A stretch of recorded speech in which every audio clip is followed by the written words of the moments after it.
नमस्कार साथियों, मेरा नाम है आर.के. सिंह। संस्कृति आईएएस के यूट्यूब चैनल पर एक बार फिर से आप सभी का स्वागत है। बात करें तो देश में अलग अलग धर्मों के बहुत सारे समुदाय रहते हैं। जैसे हिंदू धर्म है, इसके समुदाय हैं, मुस्लिम है, सिख है, ईसाई है, पारसी है, यहूदी है और ऐसे बहुत सारे समुदाय देश में मिलजुल कर रहते हैं। और आज हम जिस समुदाय की चर्चा करने वाले हैं वो समुदाय है पारसी समुदाय। और हम ये क्यों चर्चा करने वाले हैं, क्योंकि ये जो समुदाय है वो इस समय न्यूज़ में है। न्यूज़ में क्यों है, तो सरकार का जो अल्पसंख्यक मामलों का जो मंत्रालय है वो इस पारसी समुदाय के लिए एक खास पहल या एक पोर्टल लॉन्च किया है, जिसके कारण से एक बार फिर से जो पारसी समुदाय है वो चर्चाओं में है। पोर्टल क्या है, तो जियो पारसी योजना पोर्टल, और इसी कारण से ये समुदाय चर्चा में है। तो आज इसके बारे में देखेंगे कि आखिर ये जियो पारसी योजना पोर्टल है क्या, या जियो पारसी योजना क्या है, इसकी मुख्य विशेषताएं क्या हैं, इसके कौन से घटक हैं और इसमें क्या बातें कही गई हैं। इसके साथ ही हम देख लेंगे कि आखिर पारसी समुदाय है क्या और भारत में पारसी समुदाय की वास्तविक स्थिति क्या है। ये सारे बिंदु होंगे जिन पर हम संक्षिप्त रूप से बात करने वाले हैं। और अगर बात करें तो भारत में जो पारसी समुदाय है इसकी जो जनसंख्या है वो तेज़ी से गिरी है। ये हम क्यों कह रहे हैं, तो पिछला जो वर्ष 2011 का जो सेंसस आया था, जो जनगणना हुई थी, उसमें ये देखा गया कि देश में जो अलग अलग समुदाय हैं उनमें जो पारसी समुदाय है उसकी जो जनसंख्या है उसमें तेज़ी से गिरावट देखी गई है। और यही कारण था कि भारत में पारसी समुदाय की जनसंख्या में गिरावट को रोकने के लिए जो अल्पसंख्यक मामलों का जो मंत्रालय है उसके द्वारा एक खास योजना प्रारंभ की गई, जिसका नाम था जियो पारसी योजना। ये मूल रूप से केंद्र सरकार की कह सकते हैं एक अनूठी पहल थी, एक योजना थी जो वर्ष 2013-14 में शुरू की गई थी, जिसका उद्देश्य था भारत में जो पारसी आबादी है उसको स्थिर करना और इसके लिए जो वैज्ञानिक प्रोटोकॉल हैं और जो संरक्षित जो हस्तक्षेप है उसको अपनाकर जो पारसी आबादी घट रही है, जो ये ट्रेंड देखने को मिल रहा है, इस ट्रेंड को पलटना, यानी जो घटती हुई जनसंख्या की प्रवृत्ति है इसे बढ़ते हुई प्रवृत्ति में बदलना ही इस योजना का उद्देश्य था। और उसी से संबंधित फिर से एक बार जो अल्पसंख्यक मंत्रालय है उसने जियो पारसी योजना पोर्टल लॉन्च किया है। तो चलिए देख लेते हैं इस पोर्टल के बारे में न्यूज़ क्या है, तो ये क्यों चर्चाओं में है। तो देखिए, जो अल्पसंख्यक मामलों के जो मंत्री हैं किरण रिजिजू, इन्होंने लॉन्च किया है portal for Jio Parsi scheme. और इसी कारण से क्या है कि फिर से एक बार पारसी समुदाय चर्चाओं में है। तो थोड़ा सा इसके बारे में हम देख लेते हैं। तो देश में हाल ही में जो केंद्रीय अल्पसंख्यक कार्य मंत्री किरण रिजिजू हैं, इन्होंने जियो पारसी योजना पोर्टल लॉन्च किया है। मूल रूप से यह क्या है कि एक वेब पोर्टल, अधिक से अधिक पारसी जोड़ो जियो पारसी योजना का लाभ उठाने में ये सक्षम बनाएगा।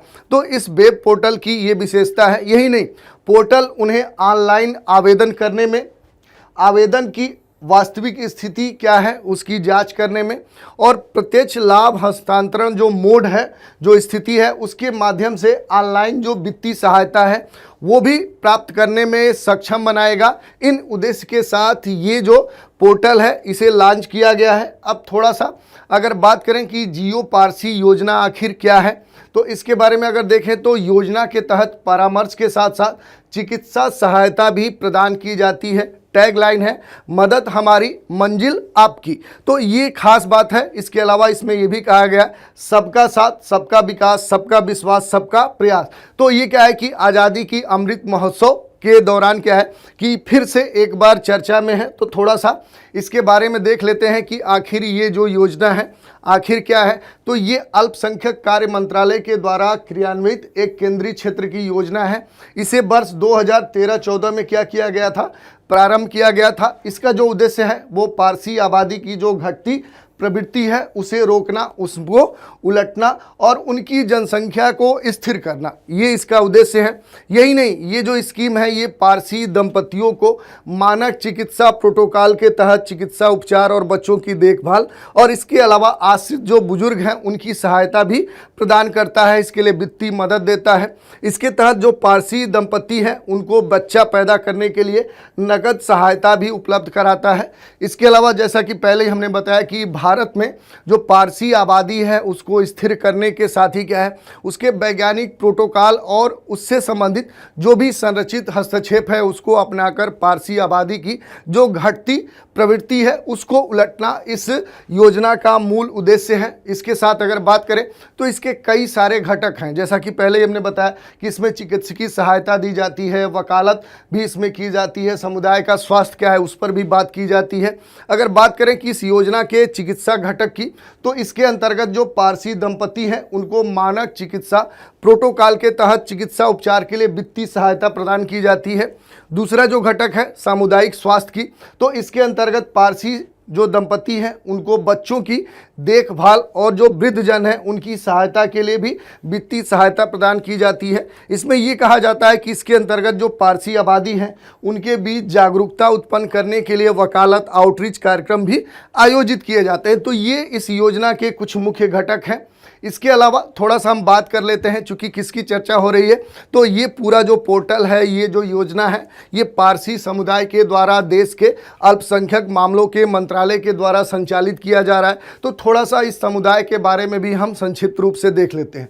तो जो पारसी समुदाय है ये क्या है, जोरोस्ट्रियन धर्म का ये अनुयायी है जो दुनिया के सबसे पुराने एकेश्वरवादी धर्मों में आते हैं। इसके साथ अगर बात करें कि इस धर्म की स्थापना किसने की थी, तो इसकी जो स्थापना है वो पैगंबर जोरोस्टर यानी जिसको जरथुस्त्र बोलते हैं उन्होंने की थी 6वीं 7वीं जो शताब्दी है, उसी दौरान ईरान में इसकी स्थापना की गई थी। और जो पारसी लोग हैं मूल रूप से एक ईश्वर में विश्वास करते हैं, यानी एक ही ईश्वर में विश्वास करते हैं जिसे अहुरा मुजदा बोला जाता है, यानी बुद्धिमान गॉड, यानी ये इनका मानना है। और इसमें ये कहा जाता है कि वो जो अहुरा मजदा है वो एक ही ईश्वर हैं और इन्होंने ही इस पूरे ब्रह्मांड इस दुनिया को बनाया है। तो इस तरह से ये हमने देख लिया। इनका जो पवित्र कह सकते हैं जो धर्म ग्रंथ हैं उसे अवेस्ता बोलते हैं।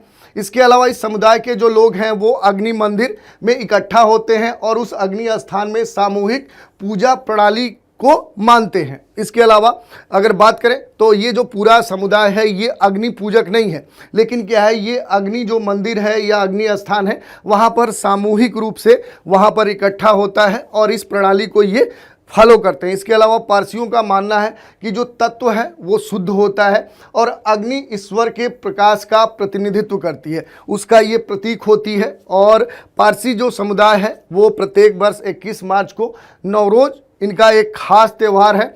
अगर बात करें तो ईरानी नववर्ष भारत में पारसी समुदाय के द्वारा मनाया जाता है और इसमें सबसे महत्वपूर्ण अगर बात करें कि भारत में पारसी समुदाय की जो जनसांख्यिकी स्थिति है वो क्या है, तो पहले हमने बताया कि जनगणना 2011 के अनुसार जो पारसी समुदाय है इनकी जो आबादी है, जो जनसंख्या है वो देश में तेज़ी से घट रही है।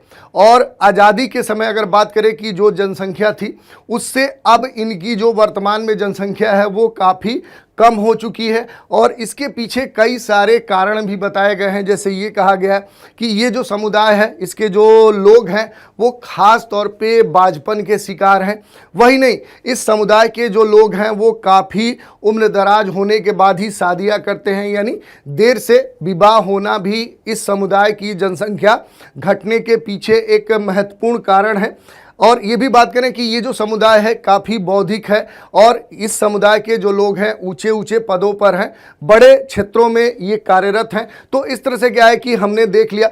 यही नहीं, अगर भारत में बात करें कि पारसी जो आबादी है वो किस क्षेत्र में सबसे अधिक है, तो जो देश में पारसी समुदाय है इसके जो लोग हैं वो मूल रूप से जो महाराष्ट्र है, गुजरात है, ऐसे जो राज्य हैं यहाँ पर मूल रूप से सीमित है। और देश में महाराष्ट्र में पारसी समुदाय की जो जनसंख्या है वो वर्तमान में सबसे अधिक है। तो इस तरह से हमने देख लिया कि आखिर ये जो पूरा योजना है पारसी जियो योजना पोर्टल, और ये योजना क्या है, पारसी समुदाय क्या है और भारत में इनकी स्थिति क्या है। इसी पर एक प्रश्न भी देख लेते हैं। प्रश्न क्या है, तो भारत में पारसी समुदाय की सबसे अधिक आबादी किस राज्य में है?